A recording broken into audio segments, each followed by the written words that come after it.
In this video, we will be reacting to Americans sharing their biggest culture shocks while traveling through Sweden. Now, I'm an American who's been traveling the world and living abroad for nearly 2 years. And since we're filming this video here in Vietnam, not only will I be comparing America versus Sweden, I'll also be comparing Vietnam versus Sweden. So without further ado, let's get into this first video.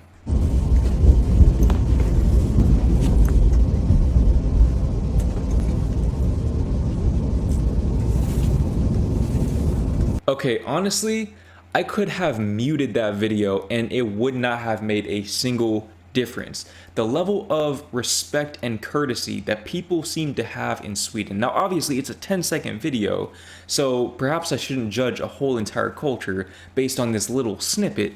But, I mean, I don't think you'll ever find a 10-second snippet like that when it comes to public transit or really any public spaces in the US. Unless people are holding an intentional moment of silence or something to that effect, you're never going to see a scene like that during rush hour on public transit. You're just never going to encounter that. And that was a crowded train as well. You saw there were a lot of people on there. So, I mean, that's something that honestly, as I get older and older and I reach that point where unnecessary noise bothers me disproportionately more than it used to, that really appeals to me. Now, for as loud as the US is, Vietnam is much worse. In fact, Vietnam is probably, for as much as I have enjoyed my time here and for as much as I would recommend anybody come and visit, it's probably the exact opposite of Sweden in this regard when it comes to the general, not just output of noise from the general public, but also the tolerance of noise from the general public. Not only is everyone making more noise, but they also seem to be a lot more tolerant of it. And so I guess just like with anything that I talk about in these videos, it's just a cultural difference. No culture is superior or inferior to any other culture, but I know that from a personal standpoint, this right here definitely moves Sweden very high on my list of places to visit and potentially even live. That said, let's go ahead and check out some of these comments right here. So this person right here said, I turned down the volume of my AirPods just in case anybody is hearing my music, LMAO. Honestly, that is very relatable. I feel like that's an introvert thing. I feel like generally us introverts, we don't like to draw extra attention to ourselves and we don't like to infringe upon people's peace, especially in public spaces. So I really relate to that. Let me know if that's something that you think about as well when you're on public transit is, oh, are people able to hear my music, or are people able to hear me chewing, things of that nature. Is it even normal to eat on public transit in Sweden? Let me know in the comments below. This person right here said, as it's supposed to be, respect your surroundings. Again, I 100% agree. Now, the idea of respecting your surroundings differs from culture to culture, as I found out being here in Vietnam and of course having grown up in the US. Because here in Vietnam, again, the tolerance is much higher as well as the output. So people aren't really bothered by the person who's just blasting their music in the community gym.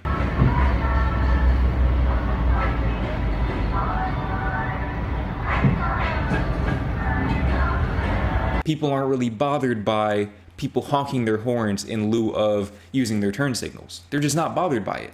In Sweden, I can imagine that pissing off a lot of people.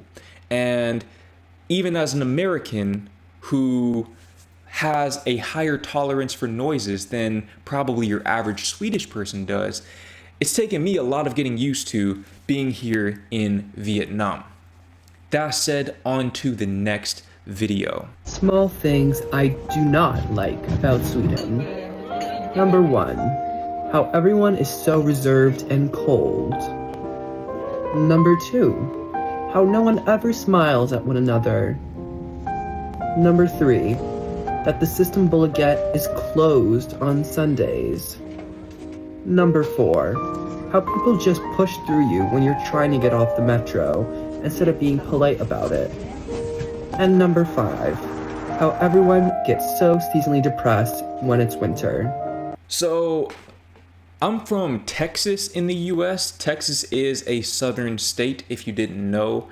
And generally, our winters are not nearly as harsh as Swedish winters, not just in terms of temperature, but in terms of the length of the days. And from what I've experienced here in Vietnam, it seems like the discrepancy between the length of days in summer and winter tends to be much smaller than in a place like Sweden or any of the other Scandinavian countries. I'm saying this to say that I suspect seasonal depression, particularly in the winter, has a lot more to do with the shorter days and the longer nights than it does with the actual cold and snow and lack of sunlight or the cloudy weather. So that's something I don't really have a whole lot of experience with. I did spend 14 months in the Netherlands, so maybe to a lesser extent, I sort of got a taste of that, but I know that Sweden is on an entirely different level. So what I want to know is, as a Swedish person, or if you're from that general region of the world, how do you deal with that? Because I honestly would be at my wit's end dealing with the sun going down at 3:30 p.m. And I think to an extent that sort of explains some of the other things he talked about throughout the video. But honestly, and I might be in the minority on this, I don't really know, but I don't really see those other things as negatives at all. In terms of people being kind of cold and reserved and not smiling at each other, things like that, I mean, that's kind of how I am. That's kind of my personality, and sometimes I kind of feel like I might be a bad person because, especially being in the warmer climates, people tend to be a lot more indulgent in those types of pleasantries, but that's just not me. I don't know why I'm like that. I guess it's just introvert in me. I don't know. But the more I learn about Swedish culture, the more I think maybe that's actually where I belong because that just sounds pretty cool to me. And evidently, some other people agree with me because this person right here said, so basically, I should be living in Sweden. Honestly, that was kind of my takeaway as well. But I guess if you do like those pleasantries, if you want to be smiled at and you want to greet strangers on the street, I guess that is available in Sweden because this person right here said, we smile in Gothenburg, so you're in the wrong city, love.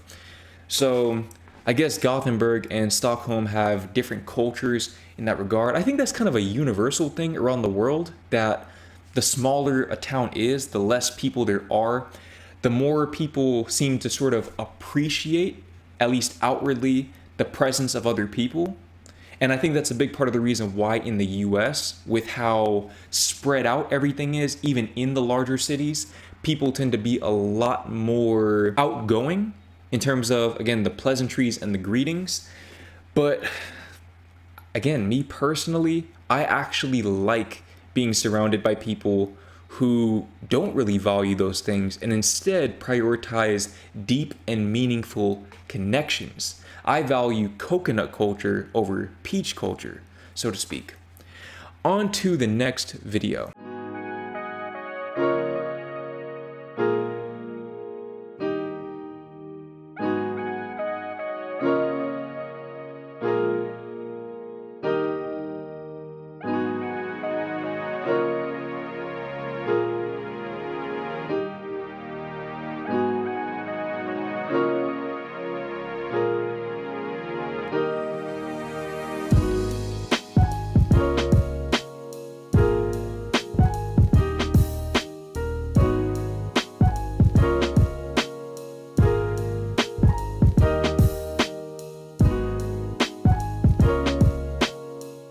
Okay, so nudity.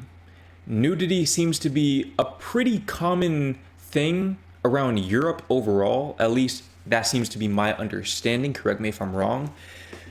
That's something that I'm not gonna lie, even having spent 14 months in the Netherlands, I was never really able to adapt to Granted, I think part of that is also generational. I don't think it's just geographical. I think that maybe older generations are a lot more comfortable with the notion of being naked around other people. Correct me if I'm wrong in the comments, but that seems to be the general differentiating factor between people being comfortable and uncomfortable being naked.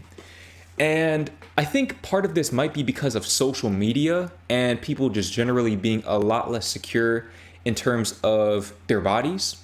I don't know, maybe I'm grasping at straws here. I don't really know the culture here in Vietnam surrounding nudity, but I suspect that given that Vietnam seems to be a culture rooted in modesty and saving face, kind of like other Southeast Asian countries, that people probably would not be as keen on nudity here. Again, this is just an assumption on my behalf. If you know more about this, love to hear more about it in the comments.